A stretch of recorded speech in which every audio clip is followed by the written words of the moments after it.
All right. Seems like we've got a sort of healthy number of attendees coming in now, so I'm going to get going. Thanks everyone for joining us this evening, and also thanks to our friends at DPC for helping to organise this. As you might have guessed from the background behind me, this is the launch event for our new plugin, which is called Paragon ST. Stick around, I'm going to tell you a little bit about the new plugin, as well as some other news that's going on with NUGEN. As well as that, as mentioned, we're having a prize draw happening this evening as well. So anyone who's both registered and attended the event, as long as you stick around till the end, you'll be entered into our prize draw. The prizes for that are: first place is a copy of Paragon ST, the new plugin, a bottle of champagne, depending on where you're located. We may not be able to send that, and we can come up with an alternative. And also a Rode microphones bundle and a NUGEN audio swag bag. So that's Paragon ST, bottle of champagne, a Rode microphone bundle, and NUGEN swag bag. Second place is a copy of our Focus Elements plugin bundle, also a bottle of champagne, and a NUGEN audio swag bag. And then finally, third place, and we'll actually be offering 3 people third place. That's just the NUGEN swag bag. So that includes, I believe it's a NUGEN tote bag, a NUGEN mug, some earplugs, a face mask, goodies along those lines, all with the NUGEN branding. So yeah, without further ado, I guess we'll get started. As this is a launch party, I've got myself some of these, but they're not actually working very well. I was going to start with a. That was actually quite an impressive noise. It wasn't working so well when I was testing it earlier, so you know, clearly luck is on our side. Just to clarify as well, thanks a lot to Rode microphones for helping us out, and actually HHB helped us out as well with the microphone bundle. Included in that bundle, if you do stick around until the end, is a Rode Microphones NT1, their AI1 audio interface, a shock mount, and an XLR. So that's kind of all the stuff that you might need to get started in audio if you're just a beginner in terms of audio hardware, and that'll go along really nicely with the Paragon ST license and the Focus Elements bundle, either or, whichever one you do end up winning. Okay, so let's get started. I'm going to share my screen now, and you should be able to see Paragon ST here. So if you aren't familiar with the original version of Paragon, Paragon is a true convolution reverb which allows you the same level of tweakability and flexibility as an algorithmic reverb. So that means that you're able to adjust the decay time, the room size, other parameters without using time stretching, which is what you might which is how you might achieve that in other convolution reverbs. So that means that Paragon and Paragon ST don't have the same kind of audio artifacts that you might get if you're doing those same processes in another convolution reverb. If you do have any questions as I'm going along, I won't be monitoring the chat, but my colleague Tom Griffin is going to be keeping an eye. So please type any questions into the chat that come to mind. I may not get onto them straight away. What we'll probably do is a Q&A session at the end.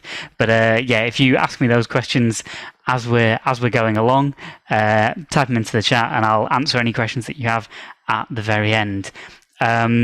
As well, I'm going to be trying to do some audio demos. Obviously, it's a little bit fiddly getting audio from Pro Tools into Zoom, so I will probably check just to make sure we can all hear that as well.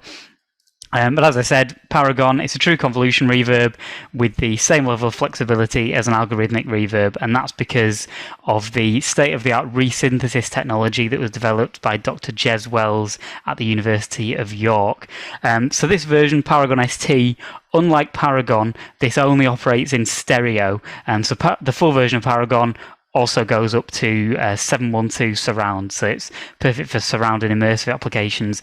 This version, Paragon ST, has been redesigned with music producers in mind, and we've also added in a handful of really cool new features to go along with that that are much more geared towards music producers, and I'm going to show you those in just a moment.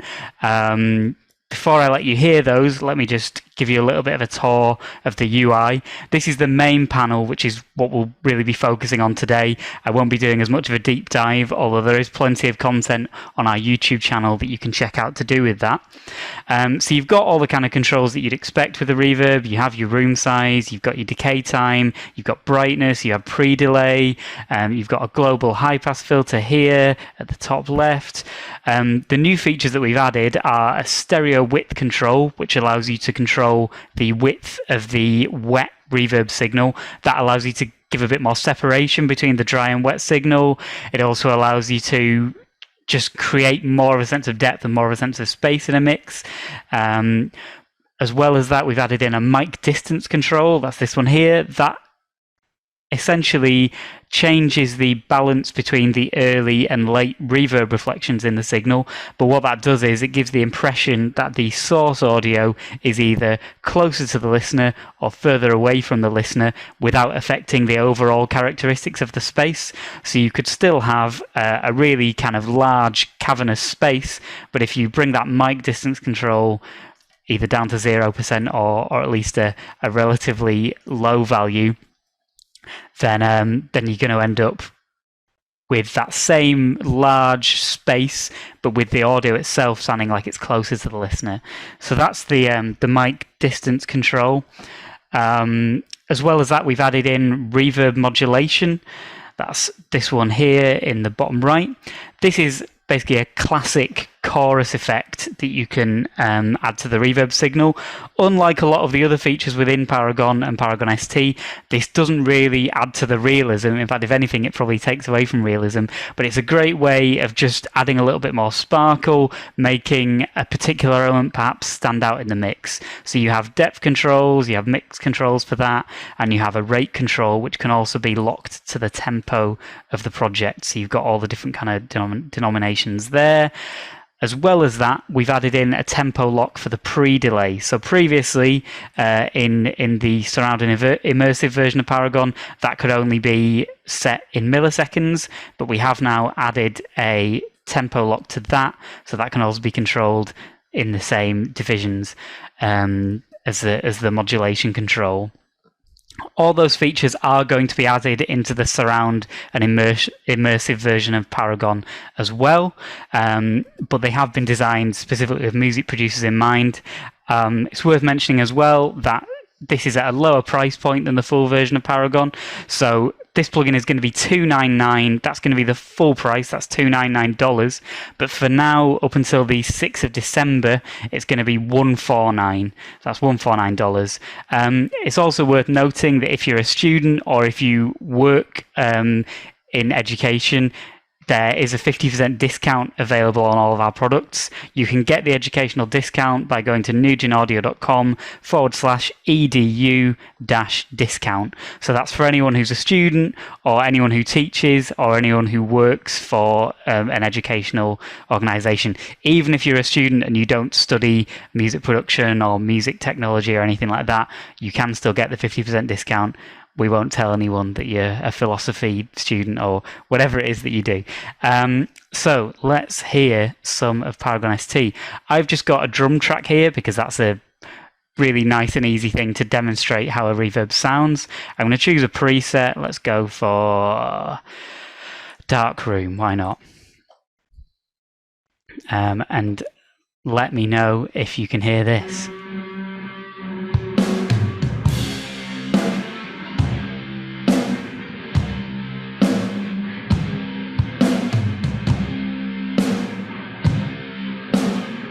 Glad you can hear. Okay, so I won't try and talk over the drums, but I'm glad you can hear. What I'm going to do now is I'm going to manipulate some of those parameters whilst we've got some drums playing. I won't be able to do the tempo lock just because this particular track wasn't actually recorded to a click, but you can try that out for yourself.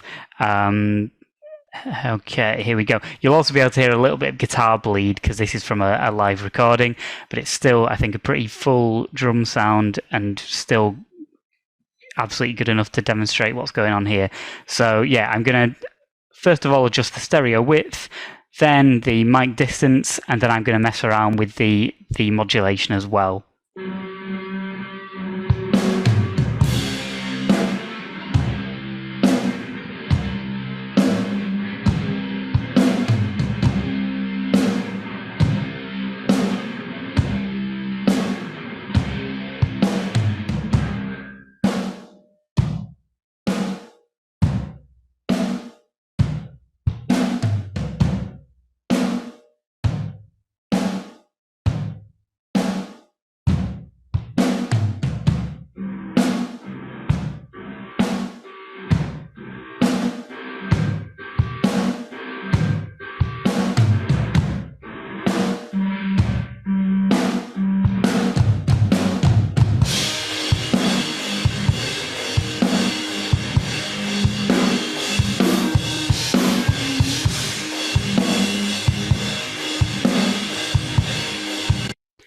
That was with the dry audio signal. I'm actually now going to mute the dry audio just so you can hear the same thing with only the wet reverb. So I have my mix on full here, but that's because I've got my reverb sent to a separate aux track. Okay, so let's just mute that. I'm going to pick a different preset as well. Let's maybe go for Hotel Lobby. Why not? Okay, so...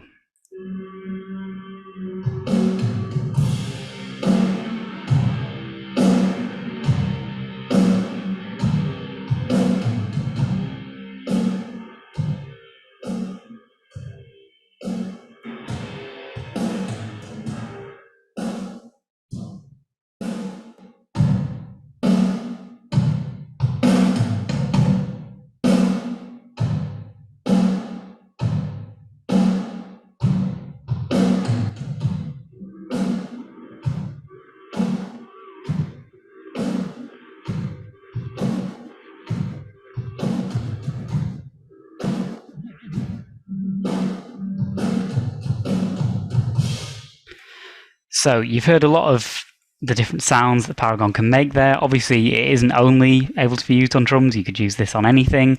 It operates in stereo and mono, and we've added in all these new features: the mic distance, the stereo width, the reverb modulation, and tempo locking for both the modulation and the pre-delay.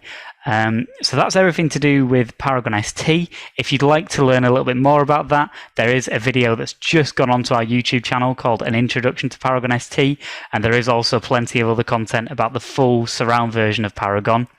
I wouldn't advise doing that right now, because if you stick around till the end, then you are eligible for this prize draw. But afterwards, by all means, go to our YouTube channel and you can find all of that relevant content. I'd also just like to quickly talk a little bit about our Focus Elements bundle, which is the next most recent thing that we released. That was a few months ago, earlier this year. I think it was around maybe June. Who knows? Earlier this year, certainly. Yeah, we released the Focus Elements bundle, which is a more streamlined version of our Focus bundle.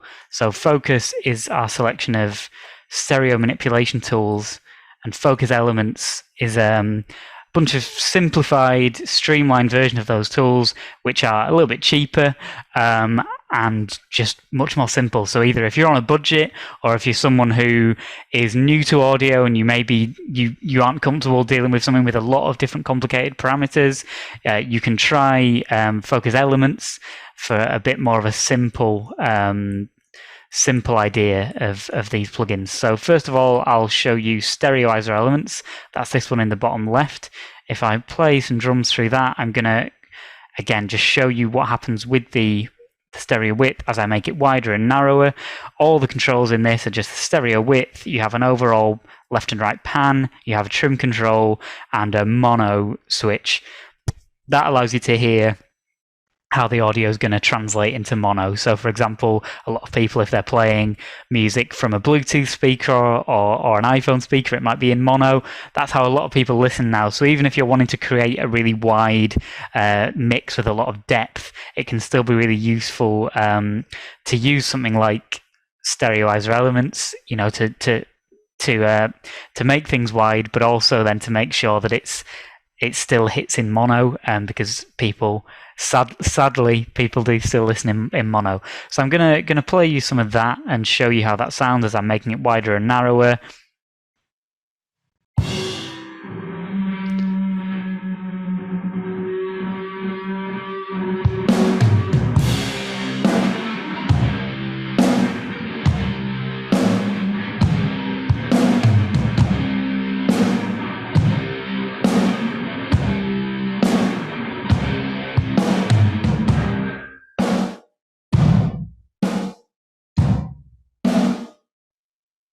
That's stereoizer elements. Even quite a few engineers I've spoken to who use the full version of stereoizer still also like to have stereoizer elements as another option within their DAW, just so that they can have the simplicity of that. If you don't want to be thinking about setting the frequency bounds of stereoizer, you don't want to be thinking about all the different algorithms. So within the full version of stereoizer, there's linear width, intraaural time difference, and intraaural intensity difference, and you have individual control over all three of those. That can be useful in some situations, but with this one, this stereo width control affects all three of those. It essentially has all three of those algorithms built in. So that's stereoizer elements. Next is monofilter elements. Monofilter is a plugin which is used to take the bass in a mix and put it into mono without affecting the stereo width of the higher frequencies. So what that's useful for is if you're mixing something for a club, you don't want a lot of width in the lower frequencies, because to be fair, a lot of clubs have their system rigged up in mono anyway, but if they don't and you have wide bass, then you can end up with this odd kind of wobbling effect as you move around the room, which obviously isn't ideal. It's also great if you're mixing or mastering for vinyl. If you have wide lower frequencies on vinyl, then it can cause the needle to skip. And also it's just a great way of reducing clutter in a mix. If the lower frequencies are kind of tightly controlled and you've not got kind of this wide kind of sort of sagging low end, that's just a really great way of getting the kick to cut through, getting the bass to cut through, and so on. So again, this is a simplified version of monofilter. It has a high pass cutoff, so that can be set anywhere from completely off to 349 hertz. It has a trim control. Sometimes when you put the bass into mono, there can be a perceived loss of bass. Even though it isn't actually any quieter, it can feel quieter. So we've added in the trim control to compensate for that. Then you have your monofilter algorithm, which dictates to what extent the lower frequencies are being put into mono, whether that's going to be completely all the bass in mono, or whether it's going to be kind of not quite as many frequencies and not quite as narrow as you go further down here. So probably best for you to try this out yourself. It's not going to be great to hear over Zoom, but I'm just going to play you a little bit of an example of this as well, so you can see how that affects things. So I'm first of all going to bring the high pass up, and then I'm going to bring the monofilter up.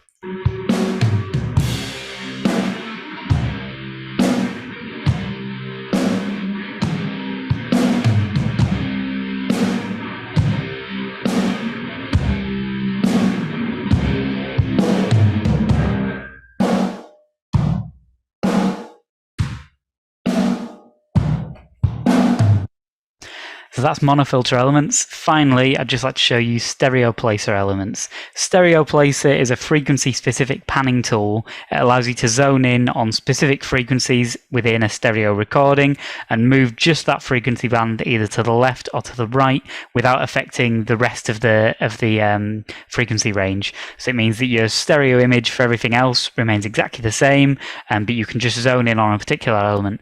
This can be really useful, for example, if you are mixing something that was recorded by another engineer and you're not exactly happy with their stereo mic placement. Maybe you want to get the hi-hat a little bit further to the left or further to the right. You can zone in on that frequency and drag it either further left or further right. in this streamlined version of Stereo Placer Elements, it works pretty much exactly the same, but you are limited to 2 nodes rather than, I think it's 10 in the full version, and you're only able to move 1 frequency band left and 1 right. You can't have multiple frequency bands beyond that. So this is the kind of tool that you would only really use if you were trying to fix a bad recording for the most part. So it's the kind of thing that it's best maybe to give it a try at home to hear for yourself, but I will just move the controls around so you can hear what's happening.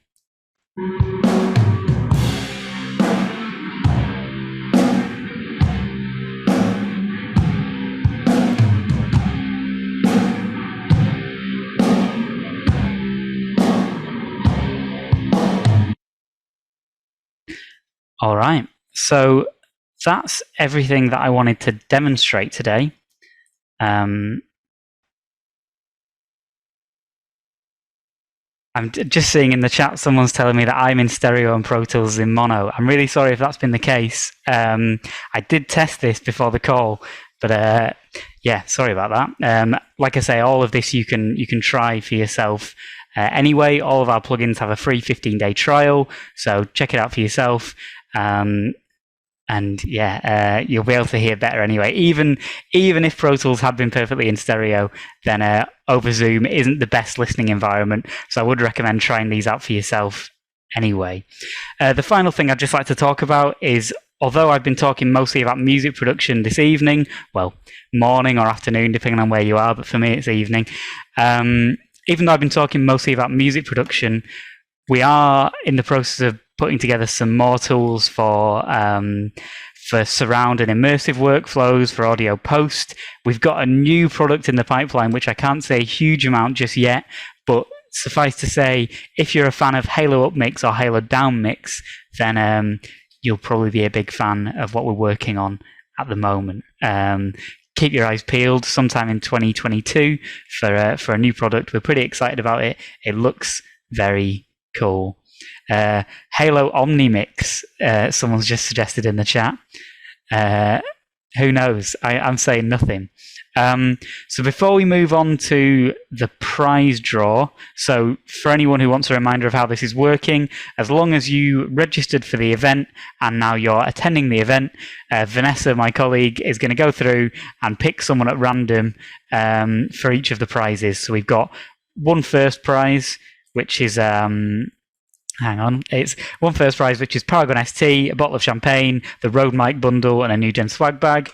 We've got one second prize, which is the Focus Elements bundle, bottle of champagne, and a NUGEN swag bag. And then 3 people will win third place. So that's 3 NUGEN swag bags. And what's in that bag is a tote bag, a NUGEN mug, NUGEN face mask, NUGEN earplugs, and NUGEN pen. That's the thing I forgot earlier.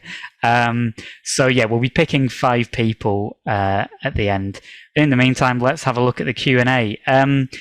Either Tom or Vanessa, do you want to unmute and you can read out some questions to me and I'll answer them best I can? So we've got a couple of questions here. I do apologise with the pronunciation of the names, but Rais Raheen asks, in Paragon ST, with the mic distance control, can you only push it back or can it be also used to bring forward? So with the mic distance control, the 100% point is kind of the neutral point, but the slider goes from 0 to 200%. So 0% is as close as it's possible to get, and 200% is the furthest away. So yeah, you can move it closer on further. That's right. And then sort of like a couple of related questions. Michael Van Hoosteen asks, what's the total number of presets in Paragon ST? Good question. Let me just see if I can find out for you. Obviously, you can add your own custom presets as well. Although if he's talking about impulse responses, I think we have about 15 IRs. Let me see, 5, 6. Yeah, around about 15 IRs, but then there are loads of presets. I'd say around about, I think about 60 or 70 presets based on those IRs, and you can add in your own custom presets as well. So I hope that answers the question. Cool. And familiar face, Dana Preston asks, is it possible to pull up the preset list again onto the screen at all? Sure, just give me a second. Just have a quick look at it. So here's the preset list. So this is with some new presets that have been added in specifically for Paragon ST as well. So for example, we've got this extraterrestrial beings preset, which is kind of like an alien sounding thing. There is also the Zeppelin drums preset. That was already in the original version of Paragon, but clearly that is more music related. We've got tight drum ambience, underground venue, lots of different stuff. Great stuff. Bit more of a technical question, I guess. Robert, apologies for the pronunciation. Robert Hegedus asks, how is Paragon ST with things like CPU usage? I mean, it kind of depends on your machine and things like that. It's a convolution reverb, so it's not going to go super easy on the CPU, but we try and make it as kind of smooth and as light as we can. It kind of depends how you're using it, how much automation you're using, and so on. There is a setting, let me have a look if I can find it. I think it's the smooth parameter updates. I'd have to look this up, but I think if you turn off smooth parameter updates, it's much lighter, but it means that you can't really use it for automation, because you've kind of got this these artifacts that might appear when it's moving between parameters. So yeah, we make it as smooth as we can. The thing I'd recommend is just trying it out for yourself, seeing how it works on your workstation. Cool. And a couple more questions that have come into the chat as we've been speaking is, sure. How sort of large roughly are the IR files? And the popular question that people have been asking is, can you load your own IR? As it stands, you can't load your own IRs. The reason for that is because there's an additional process that has to happen before we can import an IR into Paragon. So it's not like a standard impulse response. There's an additional modeling process, which is what allows us to do the resynthesis. That's quite time consuming, and at the moment it's something that we need to do here in the office. It takes I'd say sometimes up to a whole day to do that processing. Patchy, one of our programmers, has to do that. We may consider adding the ability to import your own IRs at a later date, but I think you'll find because of the amount of flexibility within Paragon, you can achieve practically any reverb sound you want anyway. So I think you'd be unlikely to be in desperate need of custom IRs. Cool. Just got one or two more, I think. So let me just find it. Bo Astrup asks, are the parameters MIDI controllable? Good question. I don't believe so, but I can double check on that. I've just realized as well I didn't answer the question about how big the IR files are. I'm not 100% sure on that. I believe, pretty standard file size, but the beauty of Paragon and why it kind of saves space is because of the level of flexibility. There's just no need to have as many impulse responses saved on your machine. So rather than having 10 different churches, you can create 10 different church sounds from one church IR. Cool. And I think the final question I've got at the minute is, any plans to get IRs from places such as live rooms or sort of well-known music studios? It's something that has been asked about. It's something I would really like to do. It's not something we've got definitive plans for, so it's watch this space, I guess. It's not something that is on the cards right now, but I think it is something we would like for sure. I also saw someone asking about Halo Omnimix in the chat. I should say, I think that was a joke someone else made, and I read it out because it made me laugh. Halo Omnimix isn't a thing, I can't remember who it was that I saw asking about that just now. But yeah, it's not a real thing. It's just a joke that I repeated, perhaps foolishly. Any more questions, or is that everything? Of course, if you do have any more questions after the fact, you can email support@nugenaudio.com, and we can help you out as best we can. And if you aren't happy with my answers from this evening, because I don't know everything, then by all means feel free to email as well. Oh, I've just seen one final question, actually. Do you want to read that out, Tom? Yeah, so the final question from Phil, will there be an option to upgrade from Paragon ST to the Paragon sort of surround version? Yes, there will be an upgrade path. I don't know how much that'll be, but there should be an upgrade path. That's the sort of thing that you can email support about, and they'll be able to help you. Like I said, the starting price for Paragon ST will be $149. It'll be going up to $299 as of the 6th of December. And yeah, there should be an upgrade path to the full version, but I don't know the details of that, I'm afraid. That is a good question, though. I'm sorry I'm not able to give you any more info. So if that's all the questions, I guess we will move on to Vanessa with the prizes.